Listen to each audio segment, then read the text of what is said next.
Keston gave us 5 questions to address, and being literalists, we decided to address the 5 questions rather than do something that might be a little different.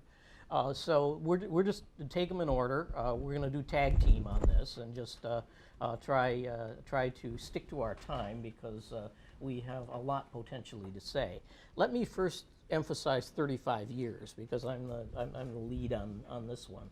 35 years ago, Trudy and I met, and that would have been the spring of 1982.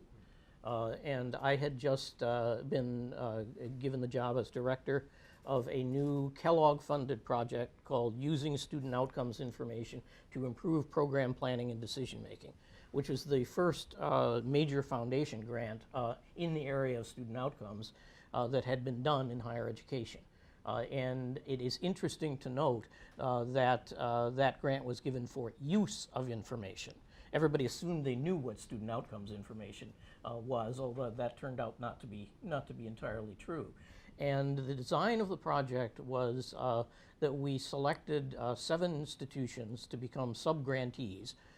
It was a 5-year grant, a 4-year grant as it turned out, with a dissemination phase on it. And one of those, and it was a competitive set of proposals, and one was from the University of Tennessee, Knoxville, with the PI being this person named Trudy Banta.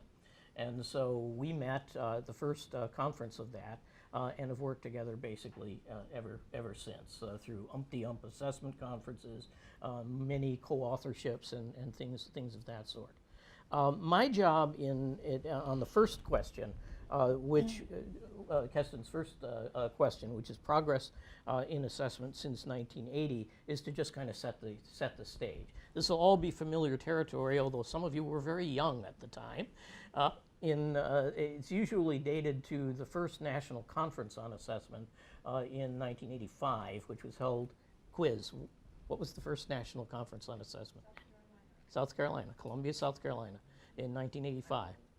Yeah, no, you get to do that. And Cliff Edelman was around for that one. He was the Fed who was planning that conference.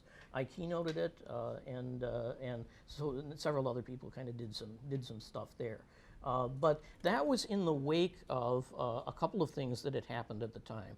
There were some prominent reform reports, involvement in learning. In 1984, the report of the study group on the conditions of excellence in higher education had Sandy Aston on it. Had a number of other people who you would recognize. And the AAC, they didn't have a U at that point. It was the Association of American Colleges report called Integrity in the College Curriculum. Came out at the same time. They basically first surfaced the idea, since Sandy Aston was on the study group, that essentially research on student learning and development could inform the improvement of learning. AAC's was similar about coherence. At the same time, and this is what led to a set of contradictions that's been haunting us ever since, there was a report of the National Governors Association called Time for Results. And that was essentially calling for accountability of state colleges and universities on the basis of learning gain and things like that. In the wake of that, and you can see that tension started from the very beginning of this movement, from the seminal reports. A set of state mandates came out. State folks had read these reports, and they said, for public institutions, which is all they had jurisdiction over, thou shalt do learning assessment, whatever that means. Some of them mandated standardized tests. Trudy was in a state that had already mandated a standardized test. And some of them went a different route. But Virginia was one of the first states out of the box that did that. My state of Colorado was. They wrote learning outcomes statements into the law, House Bill 1187. I'll never forget it. It had the statements right in the law, signed off on by the legislature. And so the first major impact of that was state universities scrambling to do this thing called assessment, according to the rules that were set out.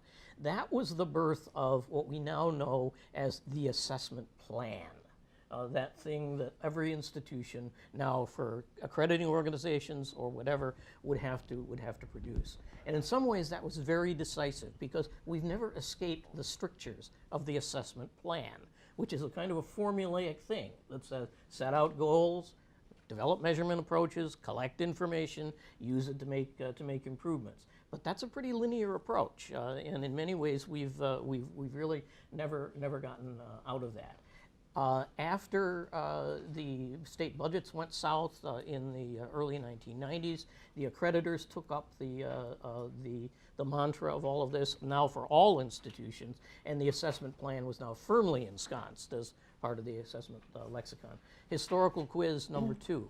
What was the first regional to adopt a standard on assessment? Anybody know?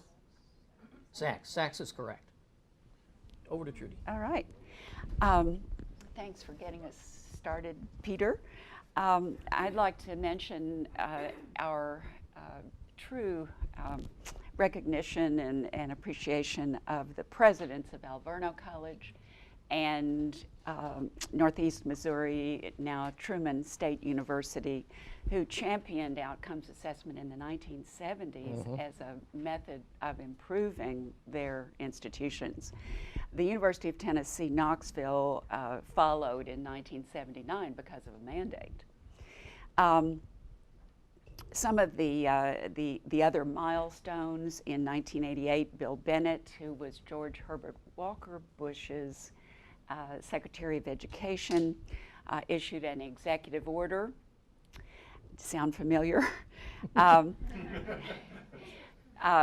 In those days, that was pretty unusual to hear about an executive order. And he said, henceforth, if an accrediting organization wants to be approved by the Department of Education, it needs to say something in its standards about student learning outcomes and about assessment. Then in 1992, that was put into law in the Higher Education Amendment, the amendments to the Higher Education Act. But apparently it was not enforced because, well, I'll tell you more about that. But nursing faculty were the first to realize that that student learning outcomes could result in life or death.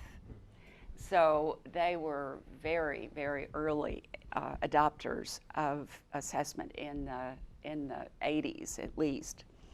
And then other helping professions like education and social work followed suit. Engineering got involved in the 1990s with their EC 2000 initiative, which would incorporate soft skills like teamwork with the essential learning outcomes in engineering. In the 2000s, medicine got serious about it, along with curriculum change, and now you find huge departments of evaluation in medical schools. And here's why I say no enforcement, because it was 2013 before the American Bar Association finally said something about having student learning outcomes in its standards for accreditation. And it was 2015 before the law faculty really got the word on that. So accreditation, which is supposedly a voluntary disciplinary organization, all of those are interested in maintaining the quality and improving it in their profession. And so they've been enormously important in promoting outcomes assessment on campuses.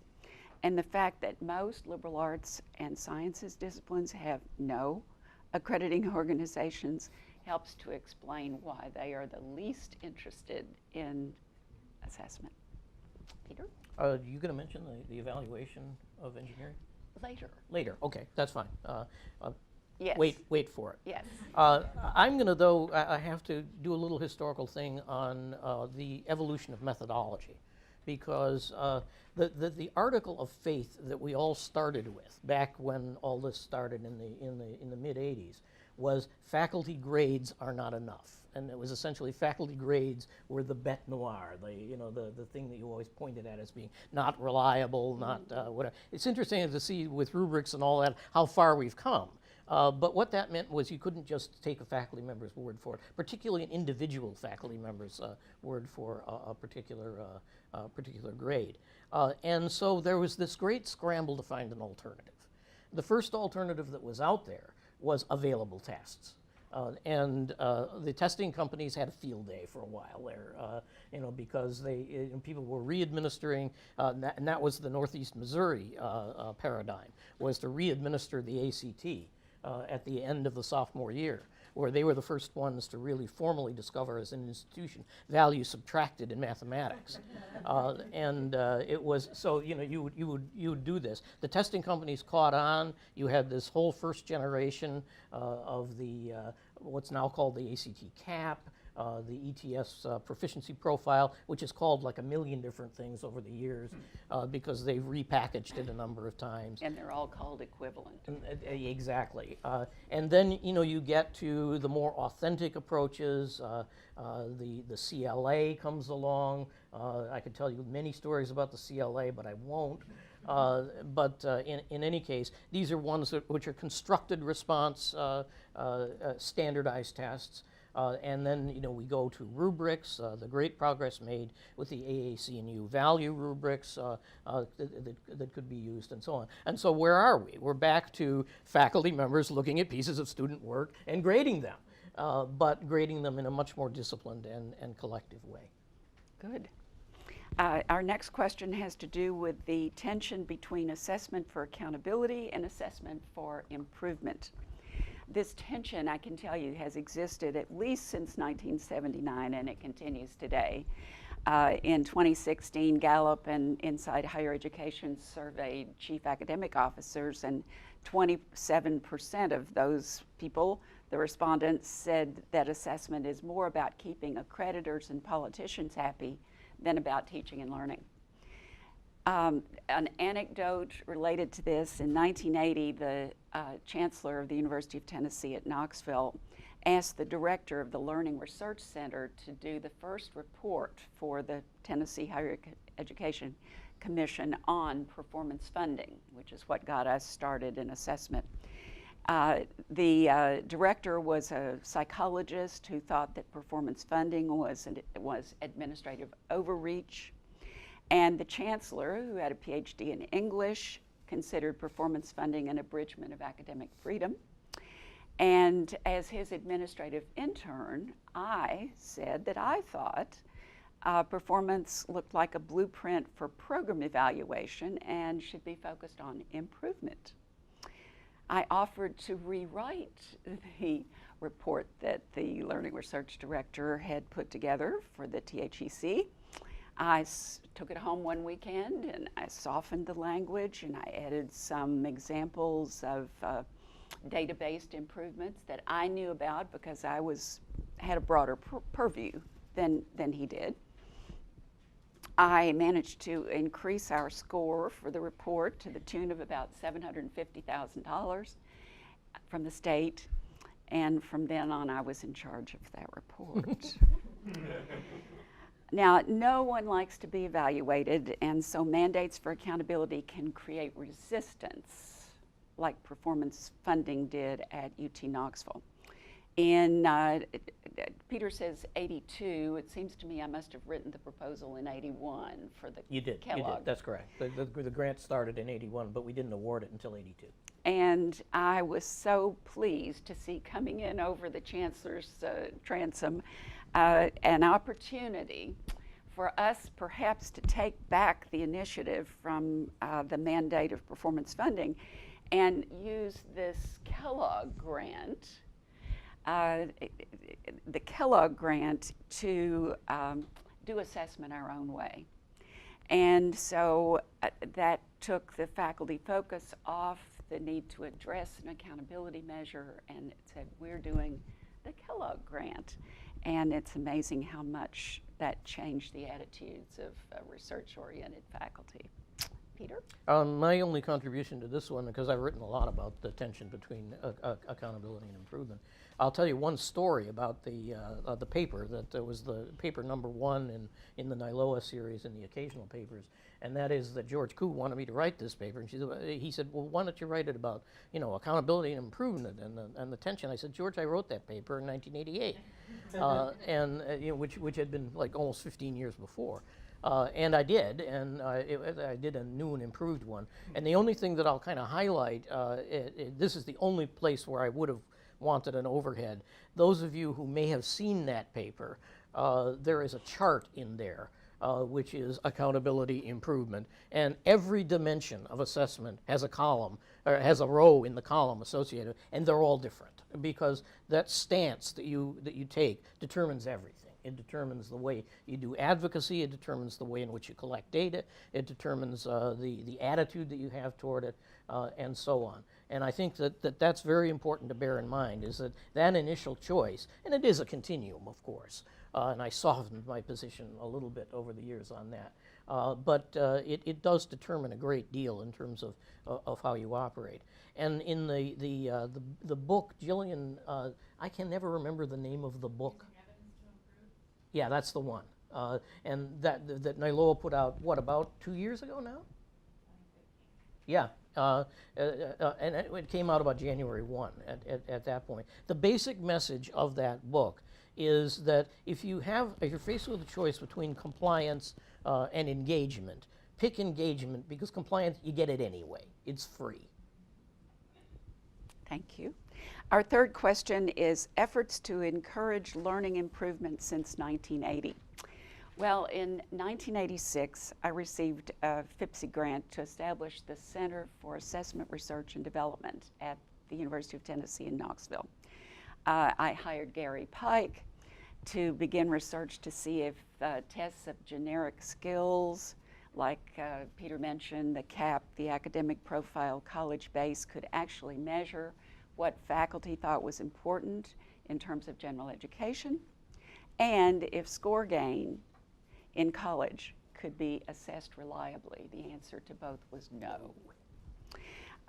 Since we were among the pioneers in assessment, the phone began to ring and I'd get letters requesting help in assessment. I know Peter did too. And they wanted us to tell them how to do it. So as I made campus visits, I picked up as Peter said, fugitive literature and brought it back to Knoxville. We put light materials together, and sometimes made thick volumes, and put a cover on it and a plastic comb binding, and shipped it all over the country and sometimes internationally. You won't say it, but I'll do it now. Trudy is the founder of assessments literature. I mean, she was the first one to really publish on this. Well, but copyright in those days, no, we were not concerned. So it was amazing. We also had our first national conference in 1987, and it continues today as the Assessment Institute in Indianapolis. In 1989, I helped to start an international conference that ran for 15 years, but now states, national conferences, articles, books, listservs, webinars, even two organizations, AAHLE and NILOA. We have all of these things that replace the stacks of things that we used to put together. Another thread here, in the 1990s, Bar and Tag began to write about the change from what faculty teach to what students learn. And so centers promoting faculty and staff development became more prevalent, and faculty recognized their need for help with teaching and with assessment. And now we have rubrics and electronic portfolios that are replacing the standardized tests that we started out with. And you know about the 2017 study with value rubrics that were used in 9 states and showed that those rubrics can be used reliably across multiple raters. It's called the Multi-State Collaborative, if you don't know the project, jointly sponsored by SHIO and AAC&U. Go ahead. And you know, I'm just going to pick up on the most exciting stuff that I've been directly involved with is the NILOA stuff. And I was a co-author on the DQP, the Degree Qualifications Profile, that Lumina put together. And to my mind, and I don't think this is fully appreciated, that changed everything with assessment, because a qualifications framework doesn't mean that, again, back to the assessment plan paradigm. The assessment plan says we establish these goals, We develop some evidence to see that on average, our students are in fact attaining those goals, and we use it. No on average in a qualifications framework. A qualification framework says that every student who has attained this credential has these abilities. Changes the game entirely. Because what you have to do then is go down and into the curriculum and prove that that's indeed the case. And you can only do that by looking at authentic student work. That was the origin at another one of these conferences, kind of like this one at your place, Pat. AAHE? No, your institution that I'm blanking on. At Gonzaga.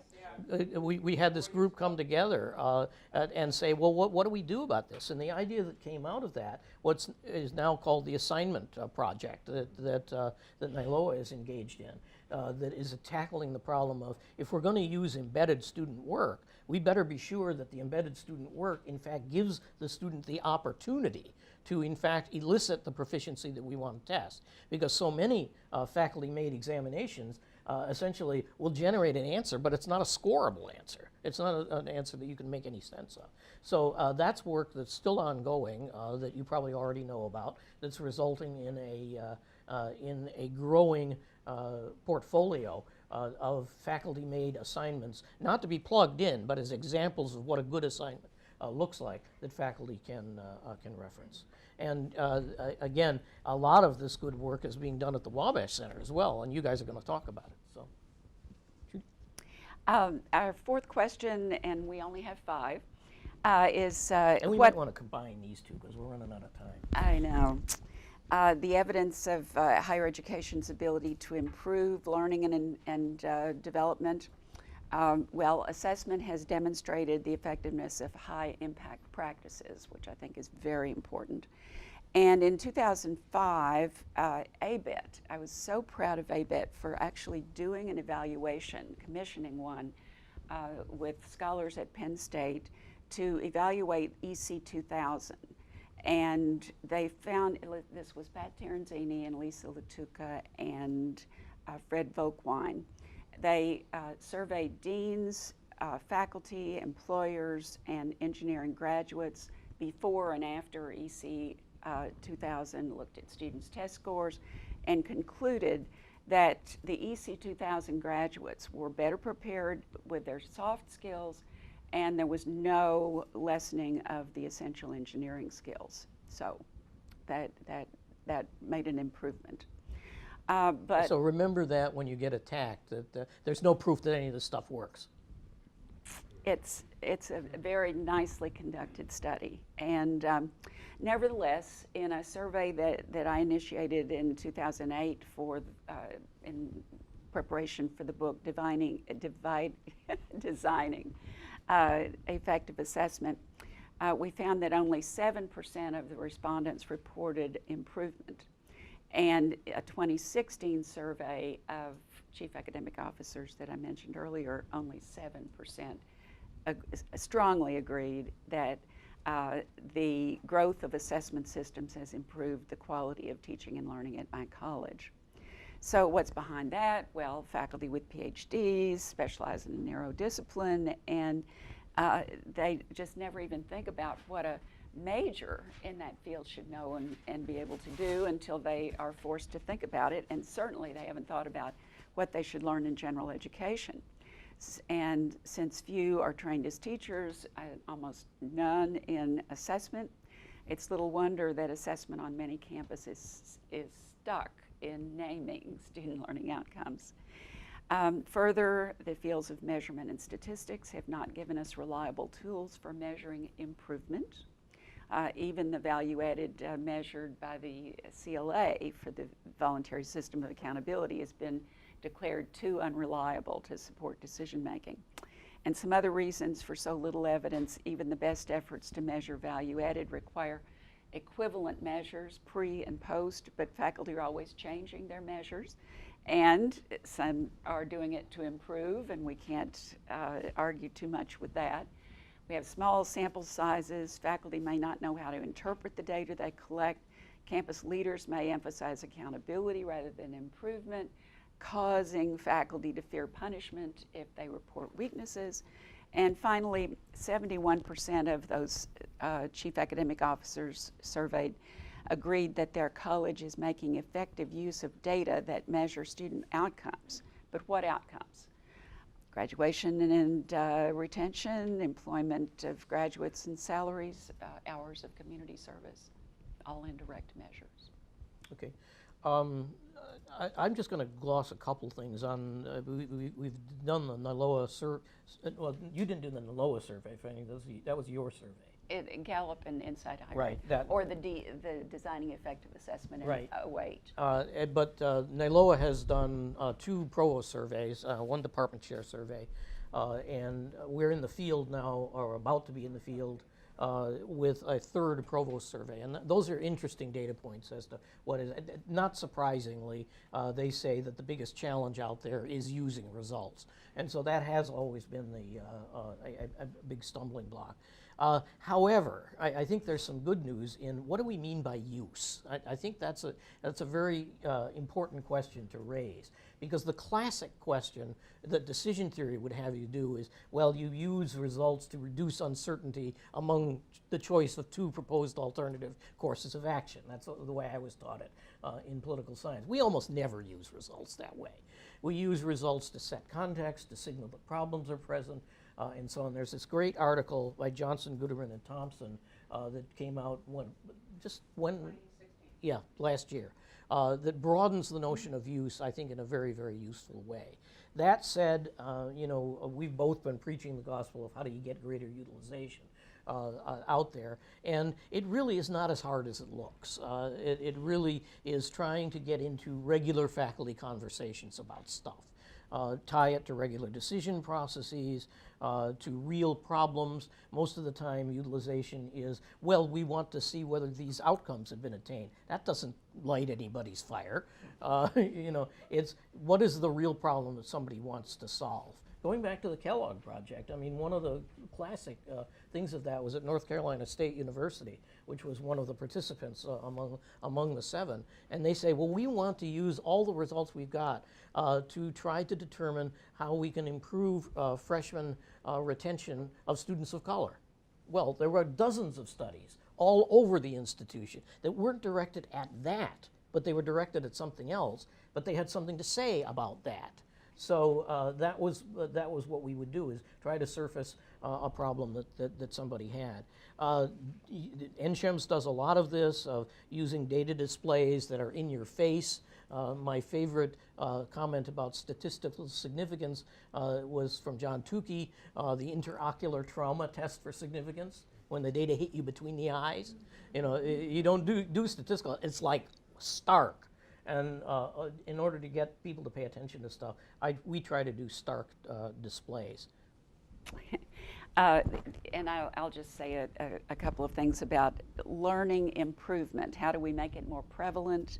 Well, I'd like to issue a warning first that if we focus on learning improvement, we may do that at our peril, because the ways to measure improvement are unreliable, and we don't have enough information about how the value rubrics will satisfy decision makers who are only too happy to use standardized test scores to grade teachers and schools in the K-12. But going on, some ways to make learning improvement more prevalent would be graduate school preparation, more of that for faculty, with assessment leaders, collaborating with faculty development leaders, especially for adjunct faculty to help them learn assessment methods, work with student affairs, preferably on a campus-wide approach to assessment, provide small grants to encourage faculty to engage in their own research, and campus-wide leadership to encourage faculty in every discipline to value the scholarship of teaching and learning, so that as you're looking at promotion and tenure, you get as much credit for a teaching publication as you do for a basic research oriented. And finally, since 2000, I have been thinking that our best hope for the future is student electronic portfolios. And I'm so grateful for the Einan Gambino work that just came out that provides evidence that carefully applied electronic portfolios can enhance learning. So I think this is a way forward. Good. I want to say one thing, since there's so many JMU people here. Do you guys know how you got started? I mean, there was a program back when Virginia mandated assessment. JMU picked it up as there was always a lead campus in every state that picked it up. And what Derry Irwin, who was the guy who was doing it at the time, decided to do is we'll pick 3 departments. And each department will play like it's one of the assessment pioneer institutions. So I don't remember which departments they were, but one will play like they're Northeast Missouri and do test-retest. One will play like they're Alverno and do an assessment center. One will play like they're University of Tennessee, Knoxville, and do disciplinary assessment. And they all spent a year doing this and then reported out at this big symposium at the end about what did they learn, and then they used that as a way to go forward for the whole campus. In case you didn't know that story, that's how it started. Well, they also, I think, were pioneers in student affairs. Yes, that's right, being too. involved Yep. in Yep. assessment. Anyway, we've used up our time, Yes. so thanks. Yeah.